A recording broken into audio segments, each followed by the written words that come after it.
അതായത് 2024 പൊതു തെരഞ്ഞെടുപ്പിൻ്റെ സമയത്ത് പോളിംഗ് ശതമാനം കൂടിയിരുന്നു. അത് 2-3 ഘടകങ്ങളുണ്ട്. ഒന്ന് BJPയുടെ സംസ്ഥാന പ്രസിഡന്റ് സുരേന്ദ്രനായിരുന്ന ഒരു സ്ഥാനാർത്ഥി, ഒന്നൊരു ദേശീയ നേതാവ് നിലക്ക് ആനി രാജ സ്ഥാനാർത്ഥിയായിരുന്നു.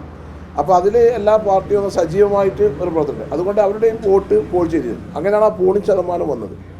ഇപ്രാവശ്യം കഴിഞ്ഞ പ്രാവശ്യം വോട്ട് ചെയ്ത ബൂത്തുകളിലൊക്കെ 90, 100, 110, 75 വോട്ടുകൾ ചെയ്യാതെ പോയിട്ടുണ്ട്. നമ്മളതിൻ്റെ കണക്കെടുത്ത് നോക്കുമ്പോൾ 65-70% LDF വോട്ടാണ്, 30% അതിൽ UDF വോട്ട് പോൾ ചെയ്യാവുന്നത്. അതിൻ്റെ അന്തരം ഈ റിസൾട്ടിലുണ്ടാവും. അത് നമ്മൾ ആദ്യത്തെ ഒരു ദിവസം കഴിഞ്ഞ് രണ്ടാമത്തെ ദിവസം ആയപ്പോഴേക്കും നമുക്ക് മനസ്സിലായി ഭൂരിപക്ഷം കൂടുന്നുള്ളത്. ഇപ്പോൾ എൻ്റെ നിയോജകമണ്ഡലത്തിൽ തന്നെ കഴിഞ്ഞ പ്രാവശ്യം ഭൂരിപക്ഷം വർദ്ധിച്ച ഒരു മണ്ഡലം, വോട്ടർമാർ കുറവാണ്, 57,000 ആയിരുന്നു. ഇപ്രാവശ്യം നമ്മൾ 64,500ഓളം വോട്ടിൻ്റെ ഭൂരിപക്ഷം വന്നു. വണ്ടൂർ 73,000 വന്നു, കഴിഞ്ഞ പ്രാവശ്യം 69,000 ആയിരുന്നു. അപ്പോൾ അതിൻ്റെ ഒരു മാറ്റം ഉണ്ടായിരുന്നു. പിന്നെ സ്ഥാനാർത്ഥി ഒരു ഘടകമാണല്ലോ, പ്രിയങ്ക ഗാന്ധി സ്ഥാനാർത്ഥി ആയതുകൊണ്ട് നല്ല ഒരു വോട്ടിൻ്റെ മാർജിൻ ഉണ്ടായിരുന്നു.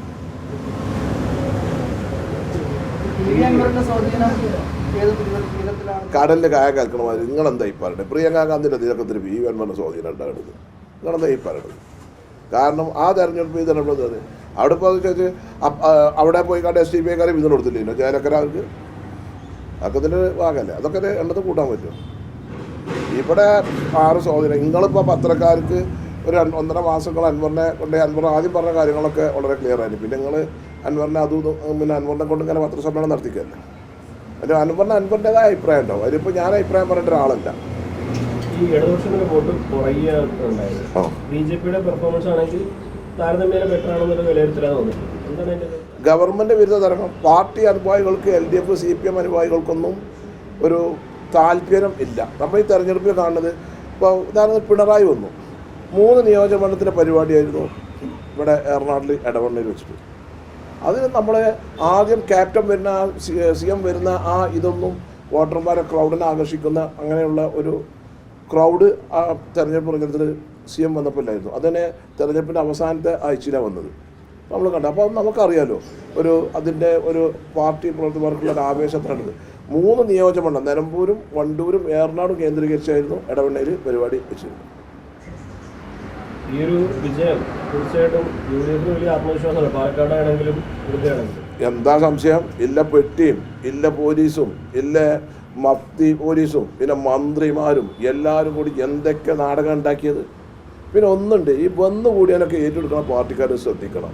ഇന്നലെ കണ്ട് വന്നവനാണ് സ്ഥാനാർത്ഥിയാക്കാം. പിന്നെ അപ്പോൾ CPMന് പാലക്കാട് പോലുള്ള ഒരു സീറ്റിൽ സ്ഥാനാർത്ഥി ഇല്ലാത്ത ഒരു നല്ലൊരു സ്ഥാനാർത്ഥി പാർട്ടിക്കാരനെ അവർക്ക് വെക്കാൻ കഴിയാത്ത ഒരവസ്ഥയാണ് അവിടെ വന്നത്.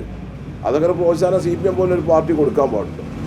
ചേലക്കര ജയിച്ചപ്പോൾ 3ാം തവണയും പിണറായി സർക്കാർ വരും എന്ന തരത്തിൽ പ്രചാരണം സൈബർ സഹായങ്ങൾ തുടങ്ങിയിട്ടുണ്ട്. അങ്ങനെ കാണുന്നത് ചേലക്കരയിൽ കഴിഞ്ഞ പ്രാവശ്യം 2016 റിസൾട്ടാണ് എടുക്കേണ്ടത്. 2024 പാർലമെൻ്റ് അല്ലല്ലോ എടുക്കേണ്ടത്. അത് 39,000 വോട്ടുണ്ടായിരുന്നല്ലോ എൻ്റെ മന്ത്രിക്ക് ഭൂരിപക്ഷം രാധാകൃഷ്ണൻ. അതിപ്പോൾ 12,000 വോട്ടായിട്ട് കുറഞ്ഞില്ലേ ആ തെരഞ്ഞെടുപ്പ്. അങ്ങനെയാണെങ്കിൽ പാലക്കാട് 3,000 വോട്ട് ഷാഫിക്ക് ലീഡുള്ളതിന് അവിടെ 6 ഇരട്ടി ഭൂരിപക്ഷം കൂടിയില്ലേ. അപ്പം UDF തർക്കം പറഞ്ഞ വിജയത്തോടു കൂടി തിരിച്ചു വരില്ലേ. ഇവിടെ പ്രിയങ്ക ഗാന്ധിക്ക് ഭൂരിപക്ഷം കുറയുമെന്ന് പറഞ്ഞത് ഇത് 7 അസംബ്ലി മണ്ഡലങ്ങളാണ്. അതിൽ മാനന്തവാടി CPM ജയിച്ചതാണ്, അതുപോലെ നിലമ്പൂർ CPM ജയിച്ചതാണ്, തിരുവമ്പാടി CPM ജയിച്ചതാണ്. നിലമ്പൂർ 65,000 വോട്ടിൻ്റെ ഭൂരിപക്ഷമാണ് പ്രിയങ്ക ഗാന്ധിക്ക്, തിരുവമ്പാടി 53,000ഓളം വോട്ടിൻ്റെ ഭൂരിപക്ഷമാണ് ഇപ്രാവശ്യം, മാനന്തവാടി 45,000 വോട്ടിൻ്റെ ഭൂരിപക്ഷമാണ്. അപ്പോൾ അങ്ങനെയാണെങ്കിൽ ആ 3 സീറ്റ് ഞങ്ങൾക്ക് കിട്ടുകയാണെങ്കിൽ ആ ഒന്നിന് പതിൽ ഞങ്ങൾക്ക് 3 എണ്ണമില്ല. അപ്പോൾ ഞങ്ങൾ ശക്തമായി തിരിച്ചു വരില്ലേ. അതിൻ്റെ റോൾ എടുത്ത് നോക്കി. ചേലക്കര ജയിച്ചെങ്കിലും കാര്യമായി വോട്ട് LDFന് കുറയുന്നു, പാലക്കാട് വലിയ തിരിച്ചടി ഉണ്ടാകുന്നു, വയനാട്ടിലും സത്യമകേരളത്തിൽ നന്നായിട്ട് വോട്ട് കുറയുന്നുണ്ട്. അപ്പോൾ എന്തിൻ്റെ സൂചനയായിട്ടാണ്? അത് വരാൻ പോകുന്ന നിയമസഭാ തെരഞ്ഞെടുപ്പ് ജനങ്ങൾ ഗവൺമെൻറ്റിന് എതിരാണ്. UDF ശക്തമായി തിരിച്ചു വരും. BJPയുടെ വർഗീയ രാഷ്ട്രീയം, അതിന് കൂട്ടു നിൽക്കുന്ന CPMൻ്റെ രാഷ്ട്രീയം. അല്ലെങ്കിൽ ആലോചിക്കുക, CPM പോലൊരു പാർട്ടി സ്വന്തം പാർട്ടിക്ക് ഒരു മുഖപത്രം ഉണ്ട് ദേശാഭിമാനി, അതിന് പരസ്യം കൊടുക്കില്ല. സാധാരണ നമ്മളെന്താ ചെയ്യുക, അവനാൻ്റെ പത്രത്തിൻ്റെ പരസ്യം കൊടുത്തിട്ടേ മറ്റവർ കൊടുക്കുള്ളൂ. ഇതെന്തൊരു ഏർപ്പാടാണ് നിങ്ങൾ ആലോചിക്കുക. അതും സിറാജിന് പിന്നെ സുപ്രഭാതത്തിന് ചേട്ടാ അതിന് പരസ്യം കൊടുക്കുക. കേരളത്തിലെ ചരിത്രത്തിലുണ്ടായിട്ടുണ്ട് ഇങ്ങനെ വർഗീയ വിഷം കുത്തിവെച്ചോണ്ട്. അതും മതേതര പാർട്ടി എന്ന് പറയുകയും മതന്യൂനപക്ഷങ്ങൾക്ക് വേണ്ടി നിലകൊള്ളുകയും എന്ന് പറയുകയും ഭൂരിപക്ഷ വർഗീയത എതിർക്കുകയും എന്ന് പറയുകയും ചെയ്യുന്ന CPM. അത് വർത്തമാനത്തിലല്ലേ ഉള്ളൂ. ഇന്ന് ഗോവിന്ദ മാഷ് അങ്ങനെയല്ലേ. ഇന്ന് ഗോവിന്ദ മാഷ് എന്താ പറഞ്ഞാൽ പാലക്കാട് ജമാഅത്ത് ഇസ്ലാമി SDP ഒക്കെ വോട്ട് ചെയ്തിരുന്നു. അപ്പോൾ ഈ ചേലക്കര അപ്പോൾ വയനാട്ടിലും അപ്പോൾ അത്രയും വലിയ ശക്തമായ സ്വാധീനം പാലക്കാട് ഉണ്ടോ? അത്ര ഉണ്ടോ? CPM കണക്ക് വെച്ചാൽ ഒരു തോറ്റ എന്ത് ന്യായീകരണം പറയാം, അത് കേൾക്കാൻ കുറേ അന്തംകമ്മി കമ്മ്യൂണിസ്റ്റുകാരുണ്ട്. അത് തന്നെയാണ് വിഷയം.